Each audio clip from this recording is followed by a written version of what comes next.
Teleradio კომპანია Georgian Times-ი წარმოგიდგენთ.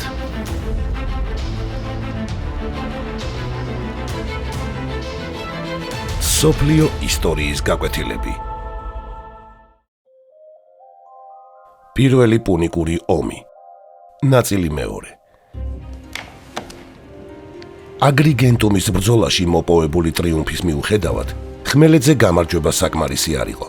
მით უმეტეს იმ პირობებში, როდესაც კართაგენის ფლოტი უპირობოდ აკონტროლებდა ზღვას. მისი მეზღვაურები თაობების განმავლობაში სწავლობდნენ ზღვის ტალღების ხასიათს, ნავიგაციის საიდუმლოებებსა და ქარის მიმართულების კანონებს.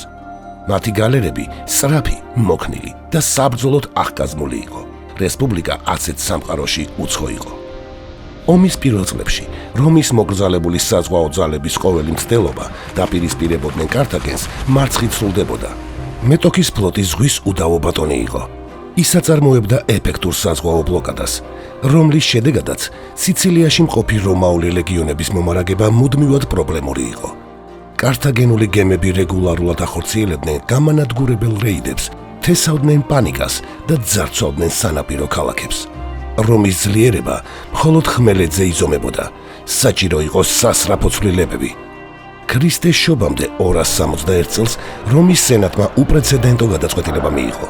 სახელმწიფოს ისტორიაში პირველად უნდა აეგოთ მრავალრიცხოვანი სამხედრო ფლოტი. პოლიბიოსის ცნობით, რომაელებმა ერთ-ერთ ბრძოლაში ხელში ჩაიგდეს კართაგენული გემი და სწორედ მის ნიმუშზე ააგეს პირველი ფლოტი. სულ რაღაც სამთვეში რომში 120 ხომალდი აიგო. რესპუბლიკის ყველა პროვინციამ მონაწილეობა მიიღო, ზოგმა ხემი აწოდა, ზოგმა ლითონი, ზოგმა კი მუშახელი. ეს იყო ეროვნული ძალის დემონსტრაცია. თუმცა ფლოტის აგება მხოლოდ დასაწყისი იყო. კართაგენელთა გამოცდილების ფონზე რომაელები მოყვარულებად ჩანდნენ, მაგრამ სწორედ მათი გამოგონება ყვავი გახდა გადამწყვეტი სიახლე. ეს იყო მოძრავი ხიდი, რკინის ბასრი წვერით, რომელიც მტრის გემბანზე ეშვებოდა და მასზე მაგრდებოდა.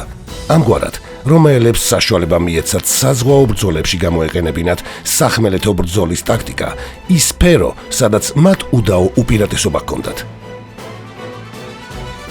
ერთი წლის შემდეგ, მილისის ბრძოლაში, რომის ახლად შექმნილი ფლოტი პირველად შეხვდა კართაგენის ძლიერ საზღვაო ძალას. რომაელთა მიერ გამოყენებული ინოვაცია მტრისთვის უცხო აღმოჩნდა. სწორედ ამან გადაწყვიტა ბრძოლის ბედი. ამ დღეს რომის რესპუბლიკამ თავისი პირველი დიდი გამარჯვება მოიპოვა ზღვაზე. მალევე რომაელებმა დაიკავეს და განდევნეს კართაგენელთა ჯარები კორსიკიდან და სენიიდან, რითაც მთლიანად გაამყარეს თავიანთი პოზიციები ხმელთაშუა ზღვაში. ძველი წელთაღრიცხვით 256 წელს სიცილიის სამხრეთ სანაპიროსთან ორი იმპერიის ფლოტი ერთმანეთს კიდევ ერთხელ შეხვდა. დაახლოებით 700 გალერა და 300,000-მდე მეზღვაური მონაწილეობდა ამ ბრძოლაში. ეს დიდი საზღვაო შეტაკება რესპუბლიკის ბრწყინვალე გამარჯვებით დასრულდა. რომაელები აფრიკის სანაპიროზე გადასხდნენ და სწრაფად აიღეს რამდენიმე ქალაქი. კართაგენი პირველად იდგა პირდაპირ საფრთხის წინაშე. ამ დროს ქალაქმა დაიქირავა ბერძენი მეომრები და მისი სპარტელი სარდალი ქსანთიპოსი, რომელმაც მალევე შემოიტანა სამხედრო დისციპლინა და შეადგინა ახალი არმია სპილოებითა და კავალერიით. ტუნისთან გამართულ ბრძოლაში სპარტელმა სარდალმა რომაელებს სენსაციური მარცხი აგება. საბრძოლო სპილოებმა კონსულ რეგულუსის ლეგიონები გაანადგურეს, თავად რეგულუსი ტყვედ ჩავარდა. რომაელთა ამ მარცხს მალე თან დაერთო ტრაგედია. რესპუბლიკის ფლოტი შტორმში მოყვა და განადგურდა.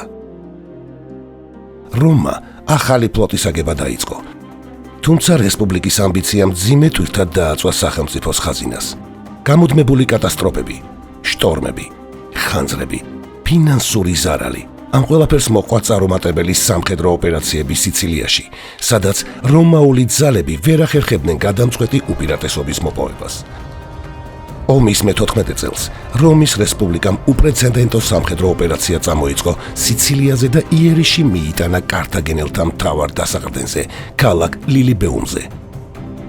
რომაული საზღვაო და სახმელეთო ძალები ქალაქს ერთდროულად მოექცა გარს. კართაგენელთა სიმტკიცემ ალყა ჩიხში შეიყვანა. ხანგრძლივი ძალის ხმევის მიუხედავად, რომაული ლეგიონები 9 წლის განმავლობაში ვერ ახერხებდნენ ქალაქის აღებას. ომი გადავიდა მრავალწლიან, მდორე, გაჭიანურებულ ფაზაში, სადაც გამარჯვება უკვე ტაქტიკით კი არა, გამძლეობით იზომებოდა. ორივე მხარე დაკარგული ძალების აღდგენას ცდილობდა. ომის ამ ფაზაში კართაგენელთა მხარეს გამოჩნდა ახალგაზრდა და ენერგიული სარდალი ჰამილკარ ბარკა. ის პარტიზანულად ებრძოდა რესპუბლიკის ჯარებს და რამდენიმე დიდი გამარჯვებაც მოიპოვა. წლების განმავლობაში ჰამილკარი რესპუბლიკის უდიდეს თავის ტკივილად იქცა. მეტიც, მისი ვაჟი ჰანიბალი მომავალში რომის რესპუბლიკის დაუძინებელი მტერი გახდება. ომი მრავალი წლის განმავლობაში მიმდინარეობდა. სახელმწიფო ხაზინა დაცარიელდა, ათასობით მეომარი ბრძოლებში დაიღუპა, უამრავი კი ზღვის ფსკერზე აღმოჩნდა. მიუხედავად მძიმე მდგომარეობისა, რომაელთა პოზიცია შედარებით უკეთესი იყო. ის დანებებას არ აპირებდა და ნებისმიერ ფასად აპირებდა გამარჯვებას. ასეთ ვითარებაში რომაელებმა მიმართეს უკიდურეს ფინანსურ ზომებს. სენატმა მდიდარ მოქალაქეებს სპეციალური საომარი გადასახადები დააკისრა და სულ რაღაც 1 წელიწადში 200 ხომალდი აიგო.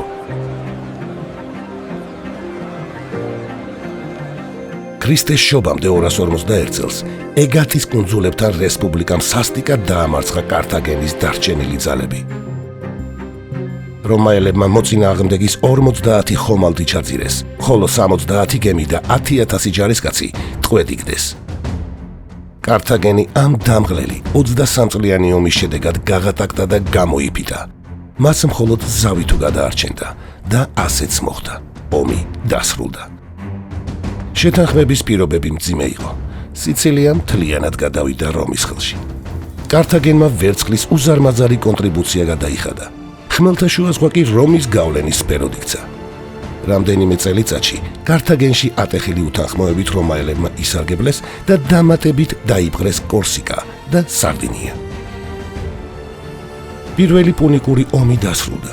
კართაგენი დამარცხდა, მაგრამ მისი არსებობა არ შეწყვეტილა. ის მალე მოიშუშებდა ჭრილობებს და კვლავ აღდგებოდა, ოღონდ ამჯერად ახალი, სასტიკი მიზნით. რომის ხანგრძლივი ისტორიის განმავლობაში რესპუბლიკა არაერთხელ დამდგარა ყოფნა არ ყოფნის ზღვარზე. მას მრავალი ძლიერი მოწინააღმდეგე ჰყოლია, მაგრამ ვერც ერთი შეედრებოდა ჰამილკარ ბარკას ვაჟს ჰანიბალს.